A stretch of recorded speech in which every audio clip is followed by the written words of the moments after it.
Hey everybody, this is George here. So this week we're shaking things up a little bit because I won't be around to provide you with the normal content you expect because we will all be in Seattle filming for Season 4 of the Halloween Horror Hour. But don't you worry, we have a ton of great content coming up. But until then, I hope you enjoy this preview of what we have to offer on our Patreon. This is my interview with Paul Kennedy, aka The Professor, another horror host, much like Halloween himself. We strongly encourage you to join our Patreon. Not only will you get exclusive interviews, you'll get the entire breakdown of the Treehouse of Horror Simpsons series, as well as discounted merch, a whole lot of other perks. So please check us out on Patreon, and please enjoy the show.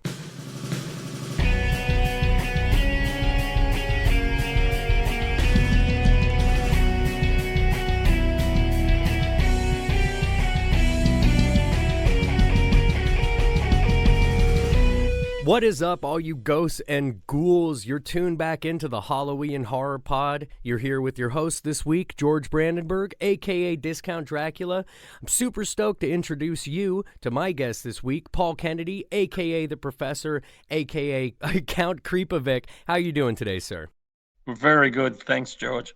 Well, I'm so happy you could be joining us all the way from the land down under. We have an Australian and an Alaskan talking today. I think that is a pretty cool matchup, in my opinion. I think we can both learn a lot from each other. You asked me a little earlier while we were setting up what the weather is like here. I got to tell you, I'm getting real sick of this winter business. Do you even have that over there? Is that anything that Australians are aware of? Big time.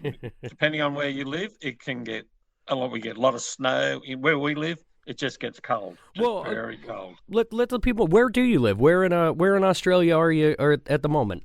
Okay, so I live in a town called Moruya. Funny name, Moruya. And it's on the south coast of New South Wales. So we're about, if you know Sydney at all, a lot of people know Sydney. We're about a 4-hour drive south of Sydney. Well, excellent. I think the only place, if you know Alaska at all, is Anchorage, and we're about a 2-hour drive from Anchorage ourselves in the town I live called Big Lake, which is notable for having a big lake, which tells you what a cultural center it truly is. Such is. You, as far as I can tell, I would say that you are the human encyclopedia for all things horror host. Would you think that's fair to say? Yes, but I do stand on the shoulders of some of other people who led the way, like Igor's Chamber of TV horror host and the Milwaukee horror hosts. I mean, they're fantastic. That's got me my start. Yeah, and speaking of your start, so what? Let's go. I'm assuming we're taking a trip in the Wayback Machine. What got you started on this particular line of fandom? Give us a sense of the age, the time, the place. I'm sure you've told this story 100 times, but I'd love to hear it. Well, when I was about 15 or so, which is going back a long time, I started to watch this television show on a Friday night called Awful Movies with Deadly Ernest. That was broadcast throughout the state of New South Wales. And it was the weirdest, craziest thing I had ever seen. And was it Australian-based, or was that being shipped in, so to say? Oh, no, that was a homegrown Australian. The host, Deadly Ernest, it was played by a guy called Ian Benneman.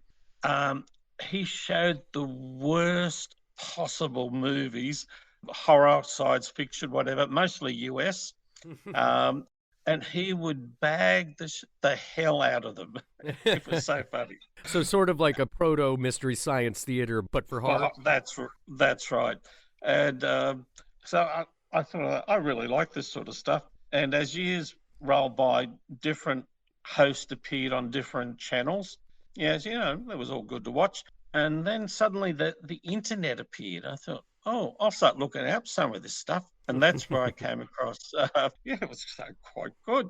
So I found Igor's Chamber of TV horror hosts. I thought I'd have a look through there. He's got this one, the Deadly Ernest, but he hasn't got a lot of other Australian ones. So I wrote to him, and he said that he wasn't doing it anymore. He'd gone as far as he wanted to. He'd leave the site up, but no more to be added. And I thought, well, that's a bit sad. There's so many I would like to add. And my brain said, hey, why don't you make your own page? And away I went. So once you got your claws into the internet, is that when you'd say that your love of all things horror hosts sort of exploded? Oh, yes, yes. And you could find so much out there. But then I came across a horror host artist, Bradley Baird, and he had portraits of all these horror hosts I've never heard of. So I got on to Bradley. His information was really good, and if you go to my website, you'll often find on my pages his artwork with his descriptions. Really, really helpful. Great guy. But that just expanded my knowledge even more. Yeah, I've noticed some of the artwork on your page. And speaking of your page, that's where we're talking about the Tome, I assume, or a different That's page? Right. Yes. So no, that's it. Yes. Why don't you tell people about the Tome? Okay, so the Tome is basically a database of horror hosts, whether they're radio, comic book, television, movies, anything, and also science fiction hosts or fantasy hosts. I've got a lot of weird things in there. And I try to give a bit of information on the hosts. Some of them have are quite good actors and have good bios. I put in a lot of links so that people can do a bit more research themselves. Put in, if I can, a clip from the show or a trailer, some artwork or photographs. So just to give people a good idea about the hosts. And that is professorshorrorhosttome.com. Yes, and it covers hosts, mostly American because most hosts come from America, but the Australian ones, New Zealand, Brazil, the hosts from all around the world. Do you know quite them? A lot. Do you know them all? Like, if I asked you from a weird, region of the world, would you know the host there? I have a feeling you might. Oh, possibly. If you asked me what New Zealand was, I could tell you that. Yeah, well, let's hear. Let's hear about a New Zealand host. I'm really curious because I personally, even though I'm on a show with a horror host, I know very little about the genre of horror hosting. So, just to prove your knowledge, give us a host or two from New Zealand. Okay, well, they don't really have many hosts, but the one host they had, it's a really, really strange one. It's the name of the host was Count Robula. Now, real name Robert Muldoon. Robert Muldoon had been the Prime Minister of New Zealand Wow. for years, and he, towards the end of his run, he got into being a horror host, even though he hated horror movies. And he also was, you would have heard of the Rocky Horror Show, the stage show. In New Zealand, he played the part of the narrator as well. Oh, very quite cool. Weird. That is a very weird life experience from start to finish. Extremely. Very, very. I just couldn't get over it. And luckily, I was able to find a very small clip of him. So even better. Oh, that's awesome. And then you yourself are a horror host. And when did you start doing that? How did you get involved in doing it yourself? What was the impetus there, and how did it come about? Where you were, well, tell us your character. You tell the people.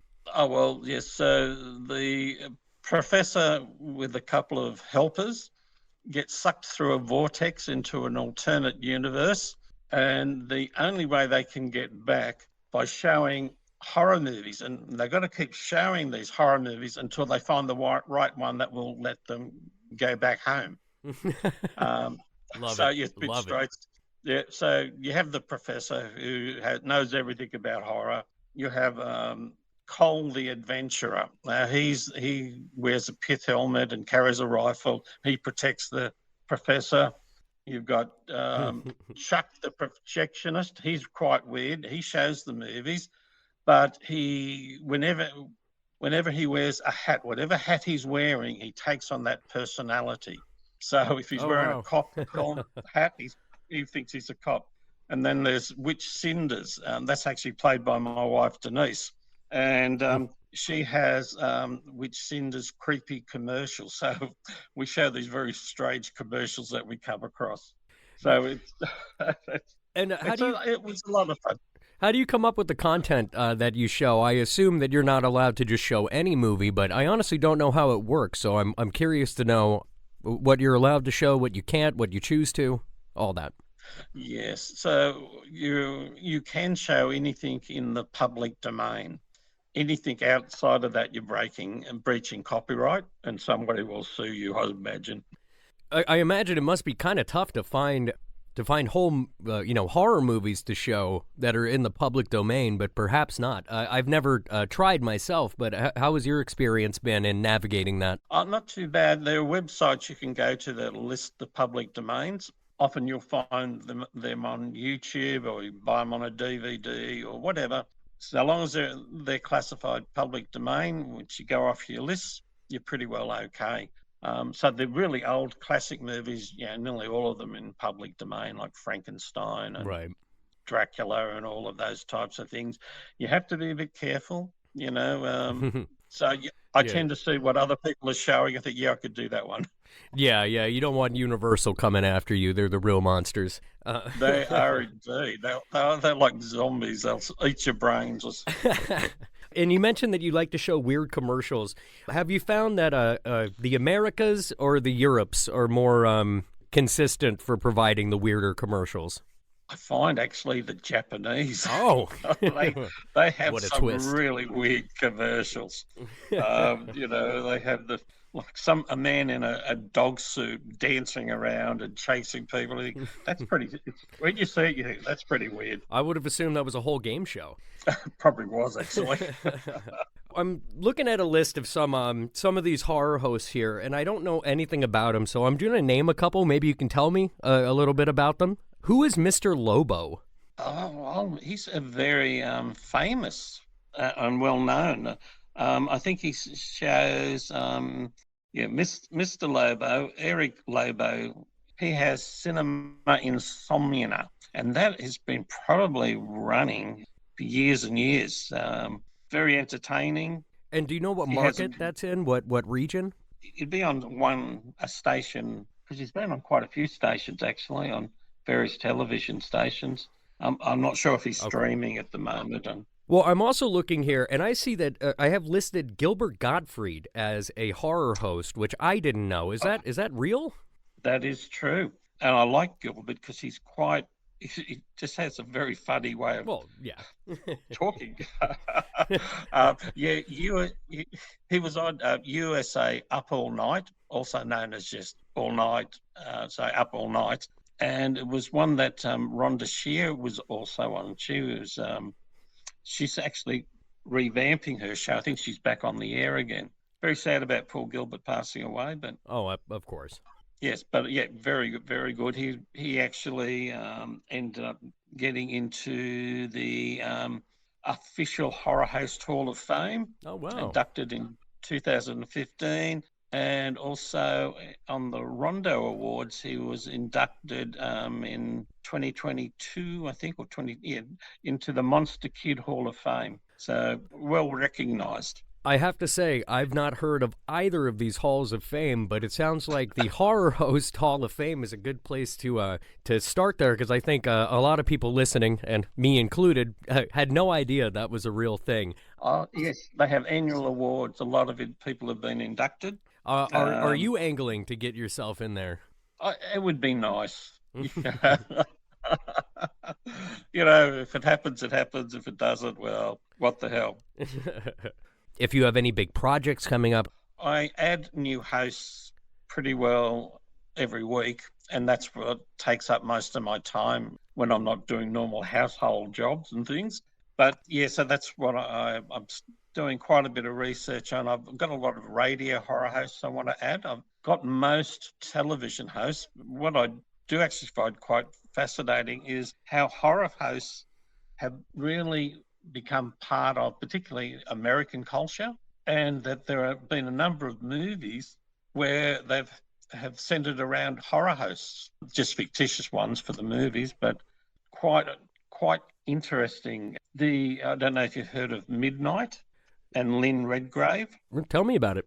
Yeah, so Lynn Redgrave made this movie where she played Midnight, who was a horror host, and sort of, I think they probably based it a lot around Vampira, because it was like it had overtaken her life, and this is what she lived and breathed day in and day out.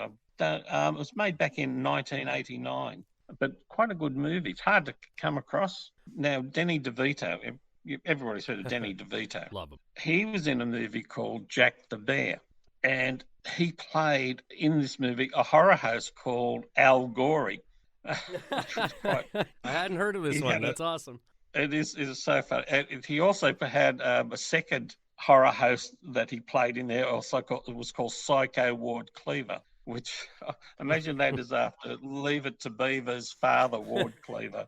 And that was back in 1993. And again, I mean, it was quite a serious movie, but it was quite funny in parts. You had mentioned Vampira, or Vampira? How was what's Vampira, yeah. Tomato. So you said it consumed her life, like in real life? Tell me about that. Oh no, just in the movie. Oh, okay. Well, Vampira herself. Oh yeah, well she seemed to be often photographed in her Vampira costume, walking around, etc., on buses and things, and that she sort of lost her identity because she became Vampira, and yet her show only ran for a short period of time. And of course, you know, that makes me think of Elvira, who very much was not Elvira off camera, but she pretty much, that's all anyone ever associated her with. And I assume it's kind of the same situation there, despite her short run. Well, yes, Cassandra Peterson. I mean, even to the point where they had one of those reality shows picking the next Elvira. That was quite funny. I had not heard about that one. Did they? And do you know who they picked? Oh, off the top of my head, I can't remember. I know that there were like hundreds of people who applied, and they all, of course, looked like Elvira, but they narrowed it down to about 12 or 13, and I just can't remember off the top of my head who won that one. No worries there. In your opinion, if you could come up with one, who do you think is the GOAT, the greatest of all time, the horror host icon? I think you would be the voice of that opinion. Really, really hard because there are so many who are really, really good. I would probably give a couple of mentions. Now, Johnny Necropolis. Ooh, sounds like Johnny a punk band singer. I like it. Yeah, he sort of has the persona of a 1950s gangster working out of a nightclub, and he actually sings a lot. He has such a good voice. I could never track down what his real name was, but he was around, I don't know, from about a short time, 2017 to about 18. And are we talking American, Australian? Oh, he's American, yes. Okay. He was very good, but special mention, got to be for an Australian, though. One that's really, really good is Nigel Honeybone. Oh, I've never heard a more appropriate name for someone not from America. That's incredible. Well, the story. Well, Nigel Honeybone is a skeleton. Yeah, no, dude, please tell me the tale of Nigel Honeybone. Well, he's a very well-dressed skeleton. And he's actually voiced by a guy called Graham Garfield Barnard, who unfortunately passed away a few years ago. But Nigel ran for many years on Australian television. Episodes were shown in the US on the Vortex and in New Zealand, and he was extremely witty and funny. He's one of his things is he's one of the best dressed skeletons on television, which was really good. So Nigel, he's probably one of the best I've seen. If I had to narrow it down, that's excellent. I've been saying for years that skeletons are underdressed in televisions, and that's excellent news. Yes, and look, for a short while I actually sponsored their show because they were on. Yeah, they were on. The station that they were on actually charged them to be on there. So I sponsored them for a while until their show got high enough ratings for them not to have to pay to be on the television station. Wow. Very strange, isn't it? That is strange. And I'm sure every time you've done an interview, you've been asked this question, but I still have to do it. What, in your opinion, makes a great horror host? Oh, yes. And not just being a It well-dressed skeleton, of course. That is important. No, that does come into it, indeed. It's personality. The If somebody can get your attention, their knowledge, but also being very funny. I mean, that's and weird. You've got to be weird. Oh yeah, you have to be Although, weird. yeah, you have to be weird. And I think Spenguli. You know of Spenguli? Or I know of him, but I'd love to hear you talk about Sven Gulli for sure. I don't know much. I just know of his existence. But if anyone has something to say about Sven Gulli, I imagine it's you. So please take us away. well, he again, weird costume, been around forever, but very entertaining. Um, and he wins the Rondo Award for Best Horror Host year in, year out. Quite amazing. But it's his delivery, the movies he puts on. He has a lot of other people working on the show, musicians, sidekicks, etc. It's very professional, but very entertaining, and people just love him. And do you know about what era Sven Gulli was? Oh, he's current, so he's been around oh, maybe 20 years, maybe more. As you can tell, I'm sure I'm driving people nuts. They're like, you host a horror, you're part of a horror show, and you don't know this stuff. I'm sure that somebody's already crashed their car out of frustration with me, but this is what I'm here for. I'm here to play the guy who knows nothing about horror host culture, I guess one can say. And that brings me back to your site, the Tome, or the is it what do you Yes, call the site? It's the professor's. Sorry, it's the yes, it's the Professor's professor's. horror host Tome. Oh yeah, well, it's actually a little bit longer, Okay, just slightly longer. I'll give you the full title. let's do it. So it's the professor's science fiction, or actually the professor's SF and horror host Tome. Great picture of you on the thumbnail, by the way. Oh yes. And is that you? Is that you as Count Creepovic, or is that you as the professor? Oh, that's me as the professor with my fez on my head. Now, Count Creepovich is actually all animatronics, so I just do voices. But I bought these life-size models, one of Dracula, the Grim Reaper, etc. And so it's just my voice I did not realize with that different accents. those were full sized models. I saw that. I just assumed. Where did you acquire Count Creepovic and company? Halloween shop. Well, that's easy enough. um, Yes, yes. We used them initially just for a Halloween party at our place, and we had all. It was just decked out, so creepy. And I thought, what am I going to do with this thing? Oh, why don't I use it and give him his own show? is Halloween? I know that you're a particular fan, but again, know very little about Australian culture. Is it a big deal there? Can be. Depends. It in sort of patches. A lot of younger people love it. I used to take one of my daughters trick or treating. Um, Down where we live at the moment, Maria, it's country. You wouldn't even know it was Halloween. Yeah. But when we lived in Sydney, yeah, there was a lot. People loved coming to our house because it was all decked out. Our front lawn we turned into a graveyard with tombstones and skeletons coming out of the ground. We had good fun with that. That's wonderful. Yeah, out here in my little community in Alaska, we're about one of the only houses in the neighborhood that puts up decorations. But we try to go, we have the big blow up creatures, and we even put out the tombstones, like you mentioned. So we try to turn Halloween into an event, but I don't think the neighbors appreciate it very much. But that's never going to stop me. No, well, no, you've got to be weird in your own area. Yeah, exactly.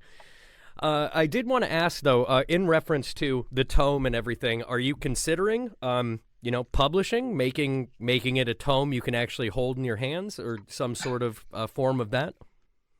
That is a long-term plan. Yes, yes. I would like to put it in writing.